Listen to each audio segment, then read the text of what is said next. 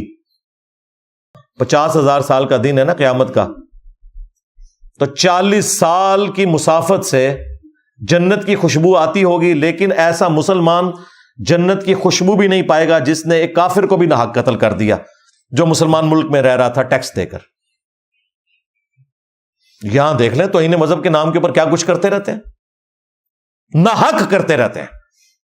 حق کے ساتھ بھی نہیں کر سکتے, وہ بھی جوڈیشری کے بغیر آپ نہیں کر سکتے. اگر ان لوگوں کو ابھی ہوش نہیں آئے گی ہمارے اداروں کو, تو یہ ملک جہنم بنا رہے گا. قرآن حکیم میں اللہ تعالیٰ نے اوورال یہ روش اختیار کی ہے کہ لوگوں کو معاف کرو, اللہ تعالیٰ تمہیں اجر دے گا. لیکن ایک گناہ ایسا ہے جس کے بارے میں اللہ تعالیٰ نے فرمایا کہ اس میں تم نے معافی کی روش اختیار نہیں کرنی, اگرچہ اس میں اجازت ہے سورۃ النساء میں کہ آپ مقتول کے ورثاء کو بلڈ منی دے سکتے ہیں اگر وہ چاہیں تو, آپ کی مرضی سے نہیں, ان کی مرضی سے. لیکن اللہ تعالیٰ نے اسے بھی ڈسکریج کیا. وَلَكُمْ فِي الْقِصَاصِ حَيَاةٌ يَا أُولِي الْأَلْبَابِ لَعَلَّكُمْ تَتَّقُونَ. قتل کے بدلے میں, قاتل کو قتل کرنے میں پوری انسانیت کی زندگی چھپی ہے اے عقل مندو, تاکہ تم بچ سکو.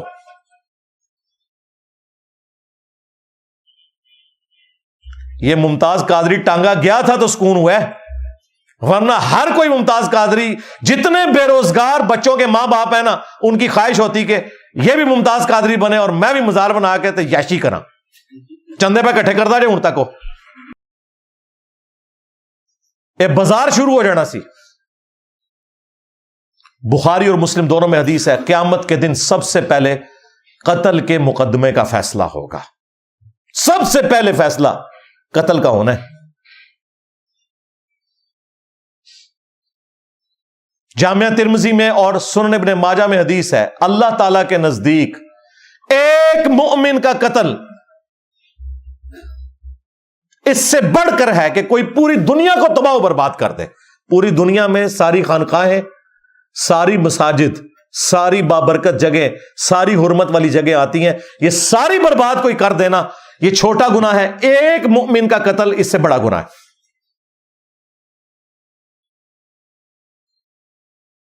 اسپیسیفکلی کعبے کے بارے میں تو جامعہ ترمذی اور سنن ابن ماجہ میں ہی موجود ہے کہ ایک مؤمن کی حرمت کعبے سے بھی بڑھ کر ہے. جامعہ ترمذی اور سنن ابن ماجہ میں موجود ہے, قیامت والے دن مقتول اپنے قاتل کو پیشانی کے بالوں سے پکڑ کر گھسیٹتا ہوا اللہ تعالیٰ کے عرش کے پائے کے پاس پہنچ جائے گا کہ یا اللہ مجھے آج انصاف چاہیے, اس نے دنیا میں مجھے کیوں قتل کیا تھا. اس حال میں کہ اس کی رگوں سے خون بہ رہا ہوگا. مقتول نے اپنے قاتل کو پکڑا ہوا ہوگا کہ یا اللہ اس کو سزا ملنی چاہیے آج. اتنا ہلکا معاملہ. سنن ابی داؤد میں حدیث ہے, قیامت والے دن اللہ تعالیٰ یا تو شرک کو معاف نہیں کرے گا یا قتل ناحق کو بھی معاف نہیں کرے گا. دو گناہ ایسے ہیں. ویسے تو قرآن میں شرک کے حوالے سے آیا, ان اللہ لا یغفر ان یشرک بہ ویغفر ما دون ذلک لمن یشاء. اللہ تعالیٰ شرک کو معاف نہیں کرے گا قیامت کے دن. دنیا میں توبہ کر لیں تو معاف ہے, آخرت میں اس کے سوا جتنے گناہ ہیں ان کو معاف کر دے گا, لیکن وہ بھی جس کے لیے چاہے گا. نہیں چاہے گا تو نہیں کرے گا. قرآن میں بھی اشارہ موجود تھا کہ شرک کے علاوہ بھی کوئی ایسا گناہ ہو سکتا ہے جو اللہ تعالیٰ قیامت کے دن بھی معاف نہ کرے. اور وہ کون سا گناہ ہے؟ قتل ناحق. اس کی جڑ قرآن میں ہے. سورۃ النساء میں آیا کہ جس نے مؤمن کو ناحق قتل کیا اس کی سزا ہمیشہ کی جہنم ہے. لہذا کوئی یہ نہ سمجھے یہ ابو داؤد کی حدیث قرآن کے خلاف ہے. ہمیشہ کی جہنم ایک قتل ناحق کے بدلے میں سورۃ النساء میں آیا ہے.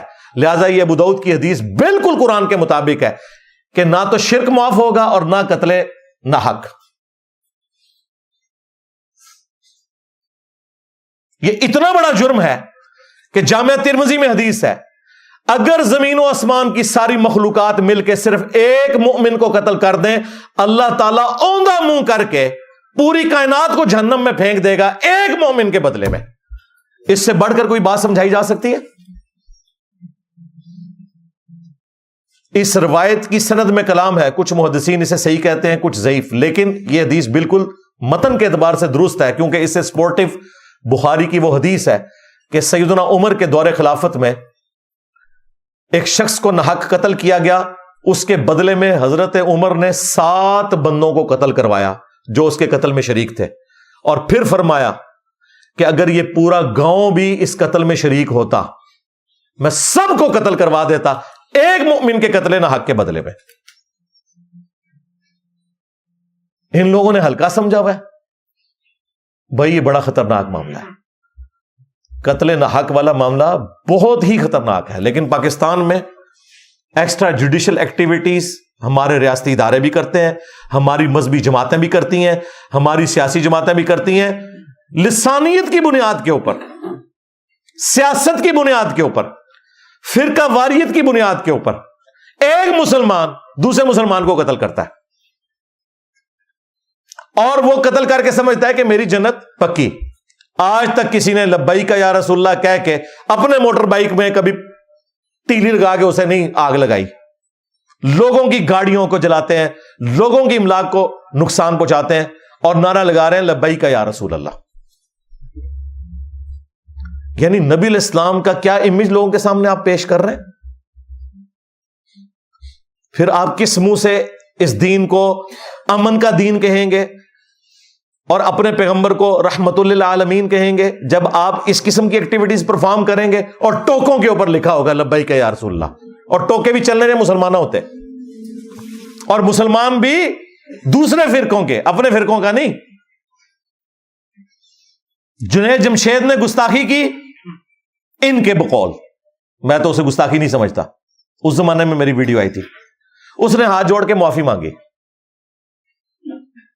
دیوبندیوں نے معاف کر دیا، بریلویوں نے معاف نہیں کیا کیونکہ وہ دیوبندی تھا۔ کچھ عرصے بعد عامر لیاقت کی گستاخی سامنے آئی، اس نے توبہ کر لی، بریلویوں نے کہا توبہ کر لی کافی ہے، دیوبندی اور وابی اڑ گئے، انہوں نے کہا نہیں ان ساڑھی واری ہے، اندرون اس کی تھی۔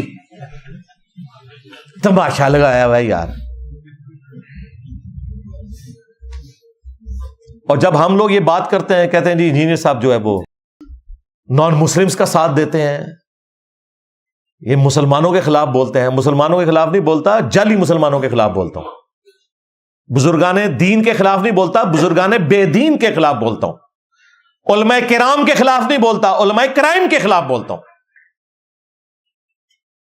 اور یہ انشاءاللہ میں بولتا رہوں گا کیونکہ یہ آپ کے اوپر جو اللہ تعالیٰ کی طرف سے آزمائش مسلط ہوئی ہے نا، یہ آپ کے بزرگوں کی حرکتوں کی وجہ سے ہوئی ہے، ہاں، اور یہ ٹلنے والی نہیں ہے۔ اللہ تعالیٰ جب کوئی بلا چھوڑتا ہے نا، ہاں، او پھر اگلے نو مکا کے پیچھے ٹل دی ہے، ذہن نہیں رکھنا۔